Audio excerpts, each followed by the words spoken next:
Thank you, Madam President. I rise to recognize the lasting contributions of 80 courageous Americans. Order, please.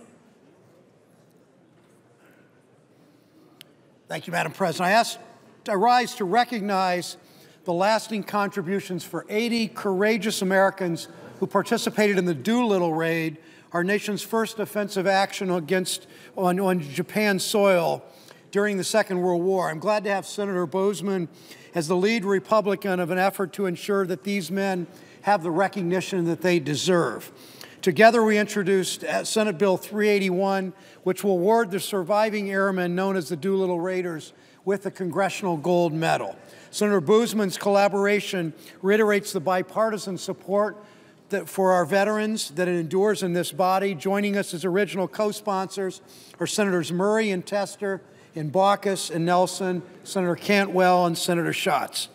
As chairman of the Senate Veterans Committee during the last session, Senator Murray also co-sponsored last year's resolution. We're especially grateful for her leadership. Our colleague, Senator Lautenberg, the sole World War II veteran serving the Senate, is also a co-sponsor. Some 16 million Americans served this country during World War II. These survivors have earned the respect of a grateful nation. Now is the time for us to act to honor them. On April 18, 1942, 80 American airmen volunteered for an unknown assignment. Their sons and their fathers and their brothers accepted what they only knew to be, and I quote, an extremely hazardous mission. They were led by Lieutenant Colonel James Jimmy Doolittle, a one-time flight instructor at Wright Field in my home state in Dayton, Ohio. He also studied at Kelly Field and McCook Field in Ohio. The Doolittle raid was the first time the Army Air Corps and the Navy collaborated in a tactical mission. These pilots flew 16 U.S. Army Air Corps B-25 Mitchell bombers from the deck of the USS Hornet into combat, a feat that had never before been attempted. On the morning of the raid, the USS Hornet was discovered by Japanese picket ships. Fearing that the mission might be compromised, the raiders launched 170 miles earlier than planned. The earlier launch meant that these men now had to travel over 650 miles to their intended targets, leaving them with the possibility of running out of enough fuel to land beyond the Japanese lines in occupied China. Accepting this choice meant the raiders would almost certainly have to crash land or bail out either above Japanese-occupied China or over the home islands of Japan. Any survivor would certainly be subjected to imprisonment or torture or death.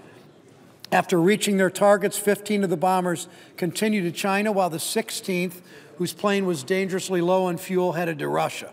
The total distance traveled by the raiders was about 2,200 nautical miles over a period of 13 hours, making it the longest combat mission ever flown in a B-25 during the war.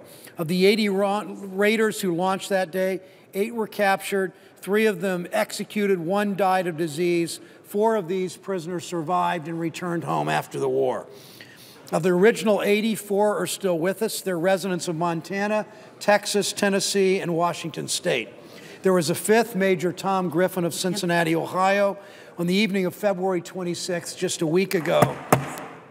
Take your conversations out of the chamber.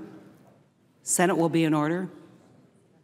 Thank you, Madam President. Senator from Ohio. Just last week, on the evening of February 26th, the date I introduced this legislation, Major Griffin of Cincinnati passed away, surrounded by family and friends. His family lost a loved one. Our nation lost a hero. The remaining 4 raiders will be commemorating the 71st anniversary of this raid this coming April in Fort Walton Beach, Florida. Now is the time to award these survivors the Congressional Medal. Their valor, their skill, their courage proved invaluable to the morale of our country on that day more than 70 years ago in the eventual defeat of Japan in the Second World War. These men continue to remind us of the quiet determination and that uncommon valor in the face of sure danger. I humbly ask that my colleagues join us in this bill in honoring the Doolittle Raiders. Thank you, Madam President. I yield to Senator Inhofe.